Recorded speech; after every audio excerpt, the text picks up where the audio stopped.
నరేంద్ర మోదీ అధికారంలోకి రాకుంటే ఈరోజు భారతదేశ ఆర్థిక వ్యవస్థ ఎంత అధ్వానంగా ఉండేదో పూర్తి ఆధారాలతో రిజర్వ్ బ్యాంక్ మాజీ గవర్నర్ రఘురాం రాజన్ ధైర్యంగా రాసిన సంచలన వ్యాసానికి తెలుగు స్వేచ్ఛ అనువాదం ఇది. ఈ వ్యాసాన్ని భారత పౌరులు, జాతీయ భావాలు గలవారు తప్పకుండా దీనిని ఒక్కసారి చూడాలి. ఏ దేశ ప్రభుత్వమైనా మొదట చేయాల్సింది తమ దేశ ఆర్థిక వ్యవస్థను పరిపుష్టం గావించడం, దేశ జీడీపీని పెంచుకోవడం, అంతర్జాతీయ స్థాయిలో తన దేశాన్ని నిలదొక్కునే విధంగా చేయడం, ఇంట బయట శత్రువులను అణిచివేయడం, సైనిక పటాలాన్ని పెంచుకోవడం మరియు అత్యాధునిక ఆయుధాలను సమకూర్చుకోవడం. ఈ విషయంలో నరేంద్ర మోదీ రాకపూర్వం భారత్ ఎలా ఉండేది, నరేంద్ర మోడీ ప్రధాని అయ్యాక ప్రస్తుతం ఎలా ఉంది అనేది బేరేజ్ వేసుకున్నప్పుడే అతడి పాలనా దక్షత దేశ ప్రజలకు అర్థమవుతుంది. 2014 మే 26వ తేదీన మన్మోహన్ సింగ్ తర్వాత 14వ భారతదేశ ప్రధానిగా మోదీ బాధ్యతలు స్వీకరించారు. మన్మోహన్ సింగ్ నేతృత్వంలోనున్న యూపీఏ ప్రభుత్వ హయాంలో ఆగస్టు 29, 2013న ఈ దేశ మీడియా ఒక సంచలన వార్త ప్రచురించింది. అది అంతర్జాతీయ స్థాయిలో మన భారతదేశ ప్రతిష్టను దిగజార్చింది.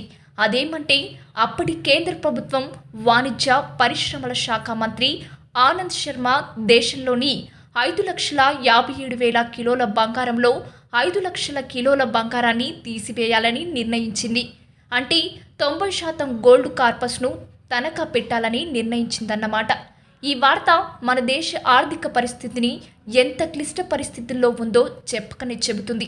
ఆర్థిక నిపుణుడని సర్టిఫికెట్ పొందిన మన్మోహన్ సింగ్ 10 సంవత్సరాల పాలనలో దేశ ఆర్థిక వ్యవస్థ ఎంత దిగజారిందో తెలుస్తుంది. అప్పుడు మన దేశ గోల్డ్ కార్పస్ నిల్వలు కేవలం 5,57,000 కిలోలు మాత్రమే. అప్పుడు 10 గ్రాముల బంగారం ధర 27,750 రూపాయలు. అంటే మొత్తం బంగారం విలువ 1.38 లక్షల కోట్లు. ఈ వార్త ప్రచురించబడ్డాక దేశ ప్రజలు ప్రతిపక్షాన తీవ్ర ఆగ్రహం వ్యక్తం చేయడంతో ఒత్తిడికి లోనయ్యారు. అప్పుడు వాణిజ్య శాఖ మంత్రులు ఆనంద్ శర్మ తన ప్రతిపాదనను ఉపసంహరించుకొని తన అభిప్రాయాన్ని మీడియా తప్పుగా ప్రచురించిందని వివరించారు. ఆ తర్వాత 2-3 సంఘటనలతో భారతదేశ ఆర్థిక వ్యవస్థ కుదేలైంది. అంతర్జాతీయంగా భారతదేశ పరువు పోయిందని బంగారాన్ని కుదవబెట్టే చర్యను మానుకున్నారు. మరి అప్పటి ఆర్థిక దుస్థితిని బట్టి బయటపడడానికి మన్మోహన్ సింగ్ నేతృత్వంలోని యూపీఏ ప్రభుత్వం చేసిన పని అప్పు చేయడం. అది విదేశీ కరెన్సీ నాన్ రెసిడెంట్ డిపాజిట్ ద్వారా 25 బిలియన్ల రుణాలు మరియు 32.32 బిలియన్ల రుణం తీసుకుంది. అంటే 2.23 లక్షల కోట్ల రూపాయలన్నమాట. మోదీ అధికారంలోకి వచ్చే నాటికి దేశంలో 5,57,000 కిలోల బంగారం ఉంది. 2.23 లక్షల కోట్ల అప్పు ఉంది. ఆ రుణాన్ని వడ్డీతో సహా మోదీ ప్రభుత్వం చెల్లించింది. బంగారం నిల్వలను 5.57 టన్నుల నుండి 148 టన్నులకు పెంచారు. 30 జూన్ 2021 నాటికి దేశంలో బంగారం నిల్వలు 705 టన్నులయ్యాయి. కాంగ్రెస్ ప్రధానమంత్రి మన్మోహన్ సింగ్ హయాంలో జరిగిన దివాలా కోరు ఆర్థిక వ్యవస్థను కప్పిపుచ్చి రాహుల్ గాంధీ, కాంగ్రెస్ మరియు కమ్యూనిస్టు పార్టీలకు వత్తాసు పలికే లుటియన్స్ మీడియా మాత్రం ప్రధాని నరేంద్ర మోదీ దేశ ఆర్థిక వ్యవస్థను నాశనం చేస్తున్నారని నిరంతరం విషప్రచారం చేస్తున్నారు. అప్పటి ఆర్బీఐ గవర్నర్ రఘురాం రాజన్ యొక్క ఈ ఒప్పుకోలు చదవండి.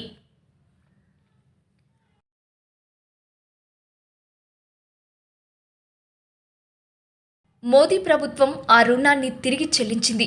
దీన్ని ధృవీకరించడానికి ఈ వివరాలు చూడండి. కాంగ్రెస్, కమ్యూనిస్ట్ మరియు కొన్ని ప్రాంతీయ పార్టీల తప్పుడు ప్రచారాలను తెలుసుకుని అర్థం చేసుకోండి. కావున దేశ ప్రయోజనాల దృష్ట్యా మేలుకోండి.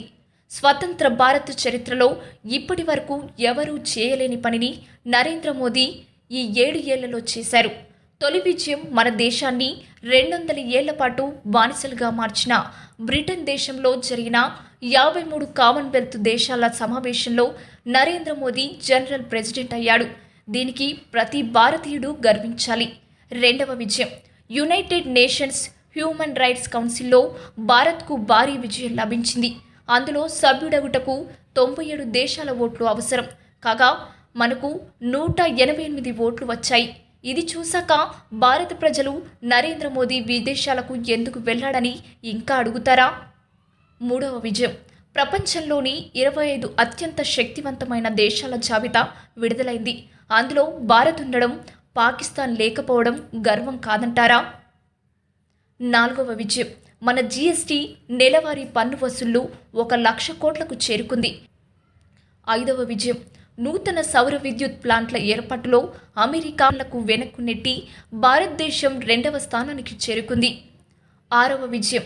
2017-18లో సౌరశక్తి ఉత్పత్తి రెండింతలైంది. దీన్ని చూసి చైనా, అమెరికాలు కంగుతిన్నాయి. ఏడవ విజయం. ఆకాశాన్నంటుతున్న భారతీయ జీడిపిని చూడండి. మన దేశ జీడిపి 8.2% కాగా చైనాది 6.7% మరియు అమెరికాది 4.2%. నరేంద్రుడు విదేశాలకు ఎందుకు వెళ్లాడో ఇప్పుడు భారతీయులకు అర్థమై ఉండాలి. ఎనిమిదవ విజయం. భూమి, జలము మరియు ఆకాశం అనే 3 ప్రాంతాల నుండి సూపర్సోనిక్ క్షిపణులను ప్రయోగించిన మొదటి దేశం మన భారతదేశం. దీనికి భారతీయులుగా మనకు గర్వంగా లేదా? ఇక 9వ విజయం. 70 ఏళ్లలో పాకిస్తాన్ పేదరికాన్ని ఎప్పుడూ చవి చూడలేదు. కానీ నరేంద్ర మోడీ అధికారంలోకి వచ్చాక దొంగ నోట్ల రద్దుతో పాకిస్తాన్ దరిద్రంగా మారింది. 10వ విజయం. 2014లో కాంగ్రెస్ రక్షణ మంత్రి ఏకే ఆంటోనీ మనము రాఫెల్ విమానాలు కాదు, చిన్న జెట్ విమానం కూడా కొనలేని పరిస్థితిలో ఉన్నామని అన్నారు. కానీ నరేంద్రుడి హయాంలో రాఫెల్ డీల్ కుదిరింది. S-400 కూడా తీసుకొచ్చింది. మరి కాంగ్రెస్ హయాంలో దేశ సొమ్ము ఎక్కడికి పోయింది? 11వ విజయం. సైన్యం బుల్లెట్ ప్రూఫ్ స్కార్పియో యొక్క రక్షణ కవచాన్ని పొందగలిగింది. జమ్మూ కాశ్మీర్లో సైన్యానికి 2,500 బుల్లెట్ ప్రూఫ్ స్కార్పియోలు అందించబడ్డాయి. 12వ విజయం.